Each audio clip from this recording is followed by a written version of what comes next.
नमस्कार, आप देख रहे हैं सिटी न्यूज़ और दिन भर की तमाम खबरों के साथ मैं प्रीति सागर। खबरों में बात करेंगे सबसे पहले आज की सुर्खियों की। भाटिया बस्ती में हुए तलवारबाजी मामले में आदित्यपुर पुलिस ने 4 अपराध कर्मियों को गिरफ्तार कर भेजा जेल।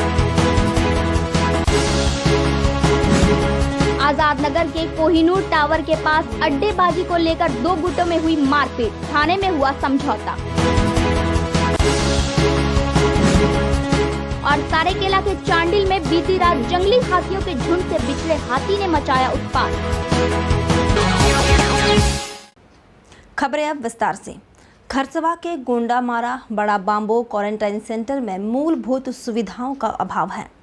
गोंडामारा में 250 एवं बड़ा बोम्बा में 250 लोगों को 12 मई से यहां रखा गया है। इनमें कई गर्भवती महिलाएं शामिल हैं। यहां सोशल डिस्टेंसिंग का ख्याल नहीं रखा जा रहा है। यहाँ उड़ीसा के मयूरभंज, भद्रक एवं विभिन्न क्षेत्र से अपने गांव पहुंचे श्रमिकों को रखा गया है। इन सेंटरों में इन्हें ना तो पर्याप्त राशन मिल पा रहा है और न अन्य संसाधन की सुविधा ही इन्हें दी गई है।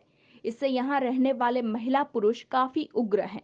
बताया जा रहा है कि प्रखंड विकास पदाधिकारी की ओर से 12 मई को 50 किलो चावल और 50 किलो आलू दिया गया था। 14 मई को मूढ़ी गुड़ दिया गया, परंतु खाना पकाने के लिए लकड़ी उपलब्ध नहीं कराया गया। ये खुद ही आसपास से लकड़ी चुनकर खाना बनाने को विवश हैं। इनका कहना है कि ऐसी हालत रही तो हम सरकार के नियमों को तोड़ते हुए अपने अपने घर चले जाएंगे।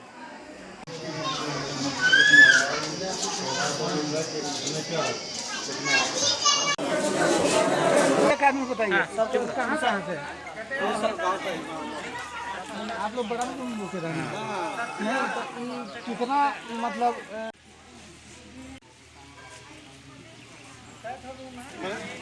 आपको खोला नहीं है।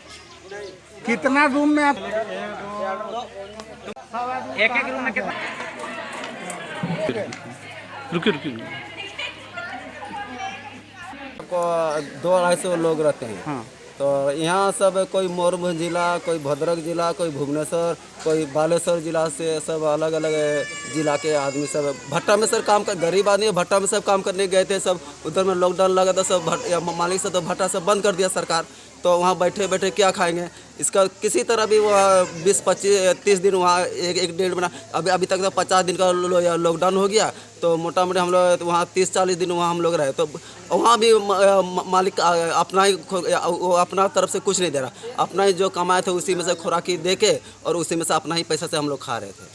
कितना कमरा में रहना पड़ रहा है? यहाँ मोटा मोटी 10-12 कमरा है, उसी में से 200-250 लोग सब उसी में एक कमरा में कितना रहता है? मोटा मोटी एक कमरा में मुहैया हम लोग करवा रहे हैं और लगातार हम लोग के द्वारा निरीक्षण किया जा रहा है कि किसी भी प्रकार की दिक्कत नहीं हो। उन्हें मास्क और सैनिटाइजर भी हम लोग प्रशासन के स्तर से दे रहे हैं। उपायुक्त महोदय के द्वारा लगातार इस बात की मॉनिटरिंग की जा रही है और लगातार हमें निर्देश दिया जा रहा है कि कोई भी प्रवासी मजदूर को भूख से पीड़ित नहीं हो, उससे तत्काल राशन और मूलभूत सुविधाएं उपलब्ध कराया जाना है। उसी के तहत कार्य किया जा रहा है।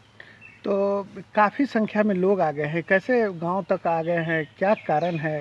क्या जैसे जैसे संख्या में लोग आते जाएंगे तो उन्हें हम लोग के जिला प्रशासन के द्वारा जो निर्देश प्राप्त है कि उन्हें अलग से क्वारंटाइन सेंटर में रखना है, जो रेड जोन वाले हैं खास करके। तो उन्हें हम लोग क्वारंटाइन सेंटर में रखेंगे ताकि सोशल डिस्टेंस का भी।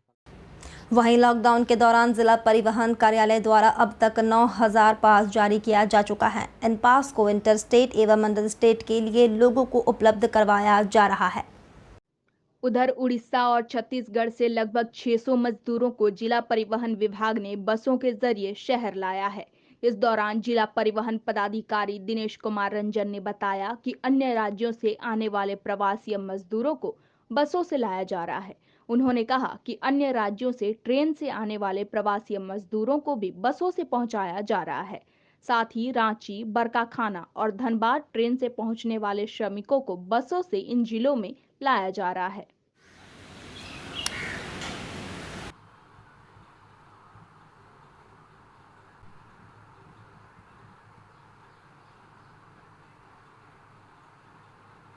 कलकत्ता से पटना कैसे पास मिलेगा? दोनों रेड जोन में है। अभी तक जो है इस ज़िले से इंटर स्टेट के 3003 पासेस इशू हुए हैं इंटर डिस्ट्रिक्ट के 2802 और इंट्रा डिस्ट्रिक्ट के 3032। कुल मिलाकर के आप कह सकते हैं करीब 9000 पासेस इशू किए गए हैं।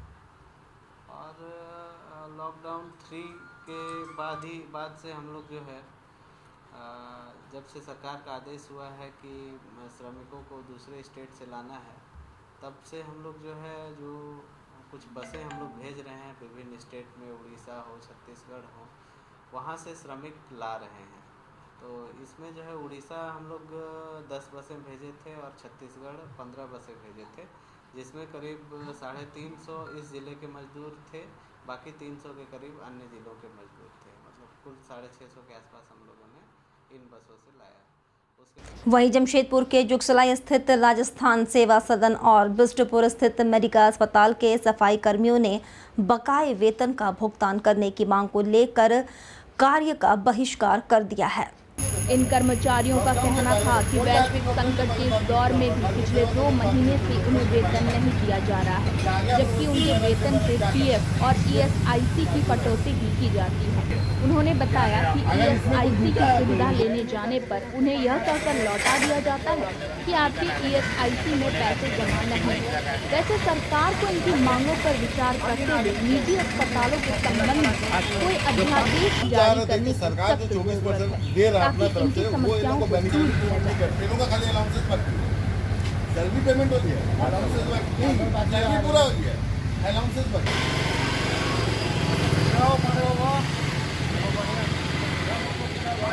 हम लोगों की जो बात थी हम लोगों ने रख दिया, इसमें हम लोग कुछ नहीं बोल सकते। बोलिए ना 2 दिन 4 दिन 10 दिन, हम लोग कोई ऐसा टाइम क्या जिसके लिए 4 दिन 10 दिन बोल रहा है। 24% का फायदा वो मिल जाए, अगर 24% का फायदा ये लोगों को मिलेगा तो सबको 500 600 भैया इसमें लॉकडाउन में हम लोग मीटिंग नहीं करेंगे। लॉकडाउन में मीटिंग पेमेंट नहीं मिला, इसका क्या बोलते हैं, मार्च का पैसा नहीं मिला, आधा पैसा मिला, हम लोग पूरा पैसा चाहिए। तब सुपर काम कर रहे बैठे हड़ताल पे हैं। हड़ताल पे नहीं है, हम लोग मेजरमेंट को खबर किए चीज को पहले कि सर आइए हम लोग को बताइए। मेजरमेंट ने फोन आपको पाटीवाल भैया को बोला कि नहीं हम नहीं आएंगे, जो करना है हम लोग करने, अपना गेट जाम करके बैठे, काम चालू है, हम लोग इंतजार कर रहे हैं। सैलरी का हर महीना का दिक्कत था, क्योंकि हम लोग को 2 महीना जब पूरा पार हो जाता 1 महीना का सैलरी दिया जाता है। 2 महीना पार करके जब 15-16 तारीख लग जाता उसके बाद, और अगर किसी से पूछो तो हम लोग को पता नहीं है अभी सैलरी का बोलते। और हम लोग का पीएफ एसआई का सर बहुत दिक्कत है, और सारा कुछ क्लियर है, हम लोग को कभी नहीं अपडेट मिला है सब चीज़ का। और सैलरी का तो दिक्कत है, पीएफ ईएसआई का भी है, पीएफ कटता है, ईएसआई भी कटता है, लेकिन अगर हम लोग जाते हैं ईएसआई के लिए इलाज कराने के लिए हॉस्पिटल, तो वहाँ से बोलता है कि आप लोगों का पैसा जमा नहीं है, इलाज नहीं हो सकता है। काम उम हम लोग 2 दिन से नहीं आ रहे थे सर, क्योंकि हम लोग चाहते थे कि हम लोग का 2 महीना का सैलरी पूरा एक साथ मिले, पर ऐसा नहीं हुआ, जो कि कल मार्च का आया है और बोल रहे हैं सर कि कल परसों दे देंगे अप्रैल का। टोटल और अभी बात हो गया है कि सारा 15 तारीख तक सैलरी हर महीना। और स्कूल बंद होने के कारण पठन पाठन पूरी तरह से ठप हो चुका है। इस कारण अब बच्चे पढ़ाई व खेल को छोड़कर दिन रात मोबाइल में ऑनलाइन गेम खेलते नजर आ रहे हैं, जिससे अभिभावकों की परेशानी काफी बढ़ गई है। हालांकि कुछ बच्चे अब भी अपनी संस्कृति और सभ्यता को ध्यान में रखते हुए काव्य रचना और गीत गाकर बच्चे अच्छा ज्ञान ले रहे हैं।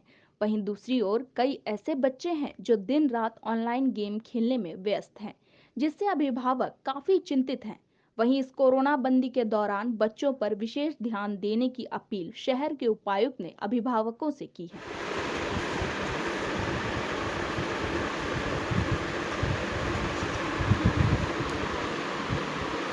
सिया राम की काल चक्तनी घटना है, तू संकट मोचन।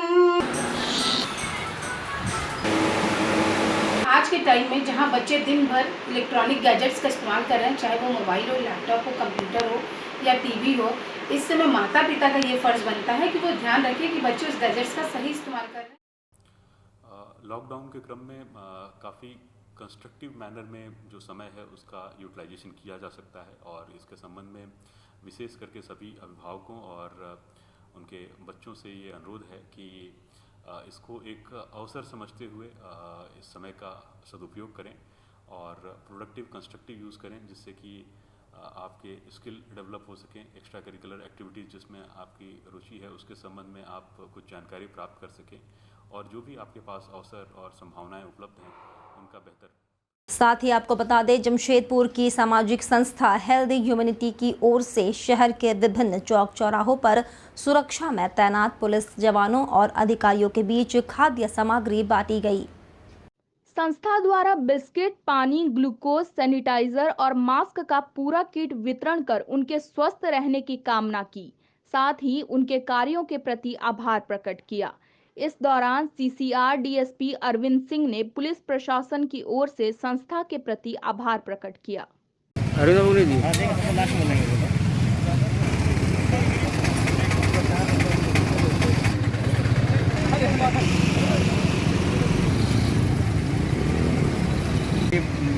बढ़िया एक प्रयास है और इस प्रयास को हम पूरी पूरी प्रशंसा करते हैं।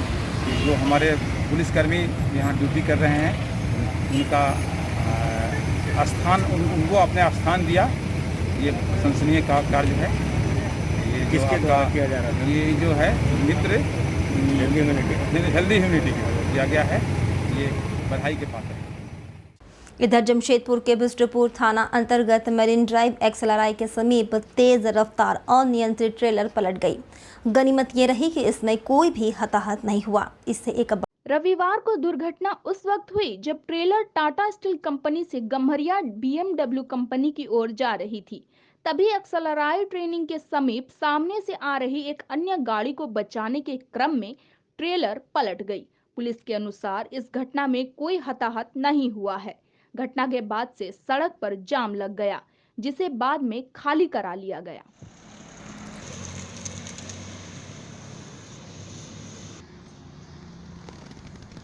सर क्या फायदा आप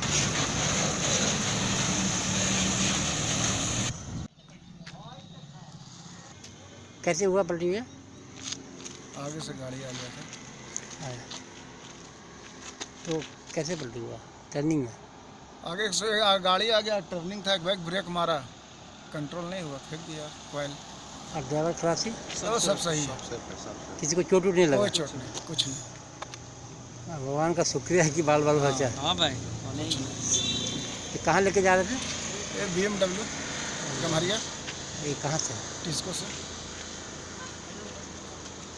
क्या नाम है भैया आपका? मेरा नाम चिंटू। उधर आदित्यपुर पुलिस ने भाटिया बस्ती में हुए तलवारबाजी मामले में मुख्य अभियुक्त आशीष पाठक सहित 3 अपराध कर्मियों को गिरफ्तार कर जेल भेज दिया है। इनके पास से घटना में प्रयुक्त तलवार और चापड़ बरामद किया गया है। गौरतलब है कि भाटिया बस्ती के व्यवसायी नीरज कुमार गुप्ता पर अपराधियों ने रंगदारी नहीं देने पर तलवार से जानलेवा हमला किया था, जिसके बाद बस्ती वासी आक्रोशित हो उठे थे। इस घटना के बाद कई लोग सड़क पर उतर आए थे और अपराधियों की गिरफ्तारी की मांग की थी। पुलिस ने सघन छापेमारी अभियान चलाते हुए मुख्य अभियुक्त आशीष पाठक, करण गोराई और अंगद कुमार को गिरफ्तार कर न्यायिक हिरासत में भेज दिया है। बताया जाता है कि आशीष पाठक पुराना हिस्ट्री शीटर है और उसके खिलाफ आदित्यपुर थाना में पूर्व से ही मामले लंबित हैं। जानकारी देते हुए सरायकेला एसडीपीओ राकेश रंजन ने बताया कि आशीष पाठक इलाके में दहशत फैलाकर नया गिरोह खड़ा करने में जुटा था।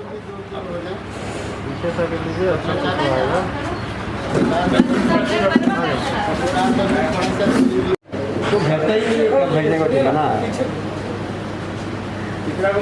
11 मई को आदित्यपुर थाना क्षेत्र अंतर्गत भाटिया बस्ती करके एक जगह है, वहाँ के एक दुकानदार नीरज गुप्ता, उनके आवेदन पर हम लोगों ने केस दर्ज किया था, जिसमें ये मामला आया था कि 4-5 लोगों का एक ग्रुप है जो कि उनके दुकान पर जाकर उनके साथ मारपीट किया था और रंगदारी भी जो है उसको मांगने की बात सामने आई थी। उसके बाद हम लोग जो है उन लोगों को गिरफ्तार करने के लिए छापेमारी कर रहे थे, मगर ये लोग फिरार चल रहे थे। इसी बीच में कल दिनांक 16 तारीख को ये सूचना मिली कि उनमें से 2 लोग, अंगद और आशीष पाठक, ये 2 लोग जो है वापस उनके दुकान पर गए और किसी बात को लेकर उनके साथ बसाबसी करके तलवार और दाबी सब चीज़ों से उन पर हमला कर दिया और उन पर जो है उनको काफ़ी चोटें भी आई इसमें और वो अस्पताल में भी अभी भर्ती हैं, इलाजरत हैं।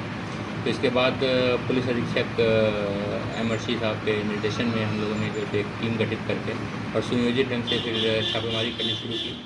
और छापेमारी में जो मेन 3 लोग थे इस इधर महाराष्ट्र से 40 प्रवासी मजदूर ट्रक से जमशेदपुर पहुंचे।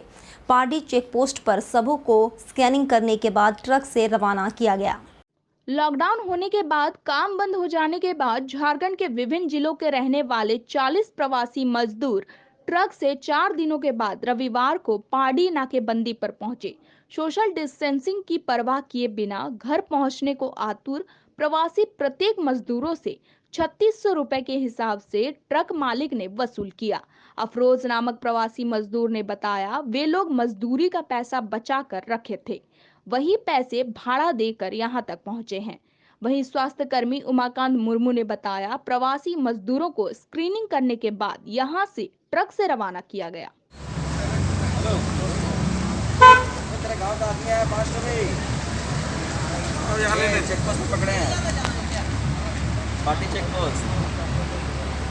ये कहाँ से ये गाड़ी आई है, क्या है, कैसे जांच हो रहा है? ये कल्याण से गाड़ी आई, मतलब ये लोग पैदल आ रहे थे कहीं से, ये लोग बोल रहे हैं कि जैसे बता रहे हैं तो गाड़ी इधर आने वाला गाड़ी से चढ़ के आए हैं।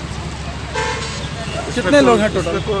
16 जन है। इसमें हमारे पूर्वी सिंहभूम के 5 है और बाकी 11 लड़के जो है पश्चिम सिंहभूम के। क्या क्या जांच हो रहा है लोगों की? इन लोगों का स्क्रीनिंग किया गया और करके अभी हम लोग इन लोगों को होम क्वारंटाइन के लिए देख रहे हैं। होम क्वारंटाइन में भी जाँच हो गया लोगों से? हाँ। आपका नाम? उमाकांत मुर्मू। उमाकांत मुर्मू। क्या हुआ आप? स्वास्थ्य कर्मी है। मेरा अप्रोजसदा है। कहाँ से आ रहे हैं आप लोग? हम लोग मुंबई महाराष्ट्र पनवेल से आ रहा है।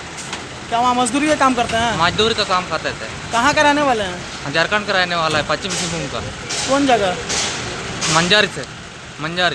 यहाँ कहाँ रहते हैं? जमशेदपुर में, झारखंड में? झारखंड में मंजारी में रहता है, गांव में रोलाडी में। थाना मंजारी है। और बाकी सब कहाँ के हैं? बाकी कोकोचो का है और गांव पोस्ट ऑफिस थाना मंजारी है। और कहाँ बता रहे थे अभी? चाईबासा के भी हैं। हाँ। कितने लोग टोटल आप लोग आए हैं? टोटल हम लोग इधर आए हैं 16 आदमी आया है, बाकी जमशेदपुर का 5 आदमी है और चाईबासा का है 11 आदमी है। टोटल कितने लोग आए वहाँ से? टोटल वहाँ से महाराष्ट्र से आए हैं 40 आदमी आए थे। कितना पैसा लिया भाड़ा? भाड़ा लिया है 3600 रुपये। वक्त तो चला है अब एक छोटे से ब्रेक का। ब्रेक के बाद खबरें और भी है, तब तक के लिए देखते रहिए सिटी न्यूज।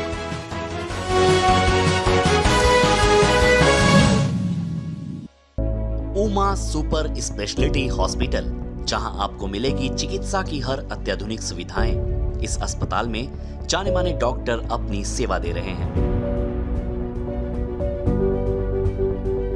अस्पताल में मौजूद विशेष सेवाओं में ये सभी है शामिल: neuro sciences, cardiac sciences, orthopaedic and joint replacement, renal sciences, plastic and reconstructive surgery, gastroenterology and GI surgery, general and laparoscopic surgery.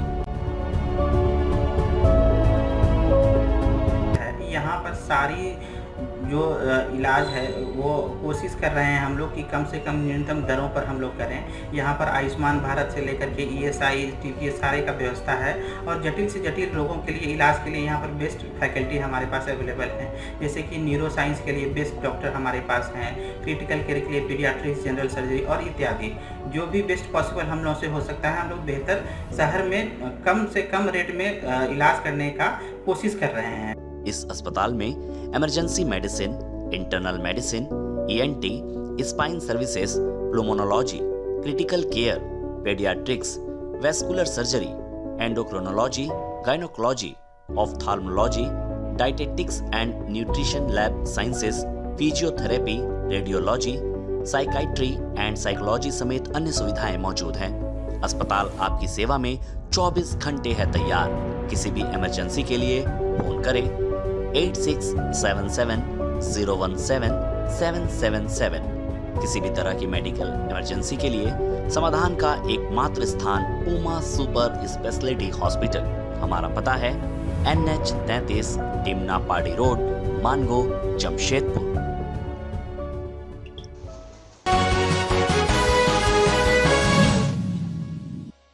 Break के बाद मैं प्रीति सागर एक बार फिर से आपका स्वागत करती हूं। देश को आत्मनिर्भर बनाने का संदेश लिए केदारनाथ भारती ने जागरूकता अभियान शुरू किया है। केदारनाथ लगातार साइकिल से घूम घूम कर स्वदेशी को बढ़ावा देने पर जोर दे रहे हैं। केदारनाथ भारती ने कहा कि वैश्विक संकट के इस दौर में हवाई जहाज से लेकर कार, मोटरसाइकिल, बस सभी संसाधन थम गए, लेकिन साइकिल ही मजदूरों से लेकर रईसों तक का सहारा बना। ऐसे में उन्होंने साइकिल के प्रयोग को बढ़ावा दिए जाने की बात कही। उन्होंने बताया, साइकिल पूर्ण रूप से स्वदेशी उत्पाद है और इससे यहाँ के मजदूरों को रोजगार भी मिलेगी, साथ ही प्रदूषण और दुर्घटनाएं कम होंगी। हालांकि केदारनाथ भारतीय के लिए यह कोई पहला अवसर नहीं है जब उन्होंने देश प्रेम से संबंधित संदेश शहर की सड़कों पर दिया है।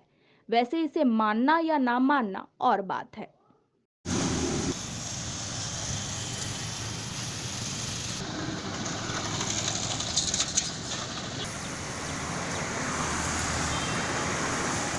ऐसा है कि अभी हमारे माननीय प्रधानमंत्री जी के द्वारा आत्मनिर्भर भारत योजना चलाया जा रहा है। तो आत्मनिर्भर भारत योजना तभी होगा, तभी सफल होगा जब हम सभी देशवासी अपने अपने देश के संसाधनों पर विश्वास करेंगे और उसका उपयोग करेंगे। अब जैसे क्या है, मान लीजिए यदि हम मोटरसाइकिल का उपयोग करते हैं तो उसमें इराक से ईंधन आता है, तो वो एक विदेशी हो गया, वो आत्मनिर्भर योजना नहीं हुआ।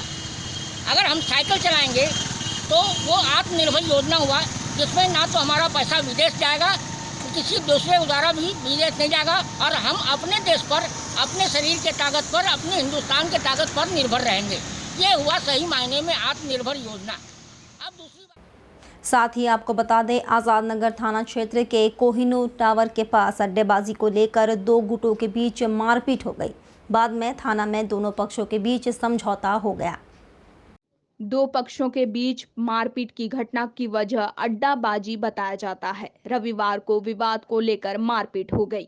बाद में आजाद नगर पुलिस दोनों पक्षों के दो व्यक्तियों को पकड़कर थाना ले आई। कबूलनामा के बाद दोनों के बीच समझौता होने के बाद थाना से छोड़ दिया गया।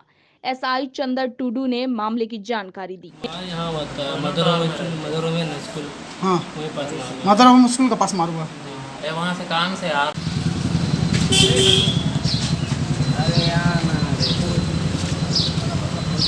हुआ था, क्या सूचना मिली थी? सूचना मिली कि एक नंबर रोड कोहनी टावर के पास मारपीट हुआ है। वही सूचना के पर गई है, तो उसमें दो पार्टी के बीच में मारपीट हुआ है। दोनों पार्टी को लाया गया है। कारण क्या बता रहा मारपीट का? तो किसी बात को लेकर मारपीट हुआ है। अड्डाबाजी क्या, किस लिए अड्डाबाजी हो रहा था? अड्डाबाजी वही गंजाड़ी से रहे, गंजा पीता है बैठ के, उसी में ये लोग एक दूसरे बाताबाती उसी में मारपीट हुआ है। नशा पानी सब करता है।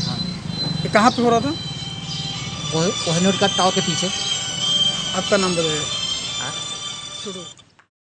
और समाज सेवी चंदन यादव ने जवाहर नगर रोड नंबर 13 में गरीबों के बीच सूखा राशन बांटा। लॉकडाउन के दौरान विभिन्न जगहों पर गरीबों के बीच समाज सेवी चंदन यादव द्वारा बांटे जा रहे सूखा अनाज की कड़ी में शनिवार को जवाहर नगर रोड नंबर 13 में गरीबों के बीच उन्होंने सूखा अनाज बांटा। इसको अच्छे से बांध दो।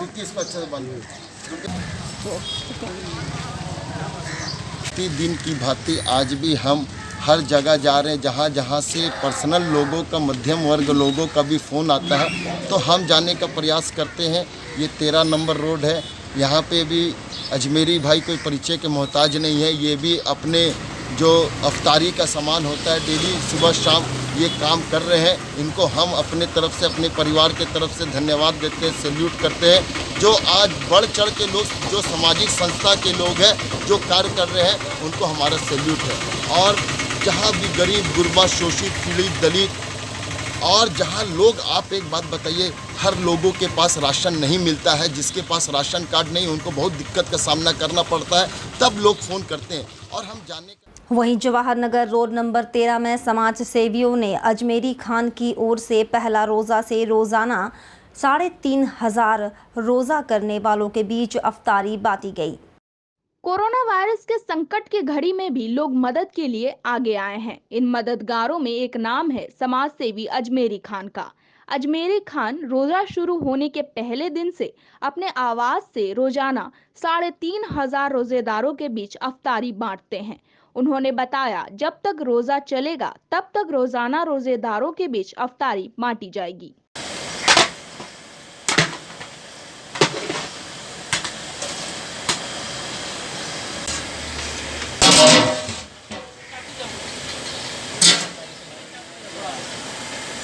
जो है चल रहा है, एक रमज़ान से अफ्तार का प्रोग्राम चल रहा है यहाँ पे, जो अफ्तार बनवाया जाता है और ज़रूरतमंद रोज़गारों में तकसीम किया जाता है। और ये कटिंग एज सर्विसेज जो मेरी कंपनी है उसी के जानिब से ये किया जाता है। Cutting services, cutting edge services. उद्देश्य क्या था आपका? उद्देश्य है कि एक मकसद ये है कि जो ज़रूरतमंद रोज़गार हैं उनको अफ्तार मिल जाए और जो कोरोना वायरस की महामारी में तंगी हालत है उसको पूरा किया जाए। रोड नंबर 13B है ये, जवाहर नगर। अपना नाम बताइए। मेरा नाम अजमेरी खान है। उधर आज़ाद नगर रोड नंबर 17 स्थित कांग्रेस पार्टी कार्यालय में पार्टी की ओर से अफ्तारी बांटी गई। कांग्रेस नेता फिरोज आलम ने बताया, पार्टी कार्यालय में रोजाना गरीबों रोजेदारों के बीच अफ्तारी बांटी जा रही है।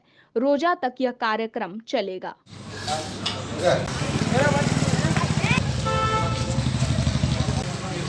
जब से लॉकडाउन लगा है तब से हम लोग लगातार कांग्रेस पार्टी के राष्ट्रीय अध्यक्ष जनाब नदीम जावेद के आह्वान पे हाजी फिरोज खान फैंस क्लब की तरफ से जानिब से हम लोग कंटिन्यू राशन वितरण का काम कर रहे थे। अभी 2 दिन से हम लोग रमज़ान का मौका पर देखते हुए रोड नंबर 17 कांग्रेस ऑफिस में अफ्तार का इंतजाम कर रहे हैं। लगातार अभी ये रमज़ान में पूरा अफ्तार चलेगा। इसके बाद ईद के बाद भी हम लोग फिर राशन वितरण जिस तरह से कर रहे थे उस तरह से करते रहेंगे। नाम बताइए। मोहम्मद फिरोज आलम, जिला महासचिव कांग्रेस पार्टी। इधर सरायकेला जिला के चांडिल क्षेत्र के कंदरबेड़ा में बीती रात जंगली हाथियों के झुंड से बिछुड़कर गांव में उत्पात मचाया, जहां 50 वर्षीय जीतू टूडू को पटक पटक कर हाथी ने मौत के घाट उतार दिया। हालांकि वन विभाग ने घायल अवस्था में वृद्ध को एमजीएम अस्पताल भिजवाया, जहां इलाज के क्रम में जीतू टूडू की मौत हो गई। वन विभाग ने मृतक के परिजनों को तत्काल सहायता के रूप में 50,000 रुपए प्रदान किए। जानकारी मिलने पर विधायक सविता महतो भी पीड़ित परिवार के पास पहुंची और उन्हें हर संभव मदद का भरोसा दिलाया। वहीं केंद्रीय सदस्य जेएमएम तरुण डे ने बताया कि रामगढ़, कांदरबेड़ा, चिलगू के क्षेत्र में लगातार हाथियों का आतंक बढ़ गया है।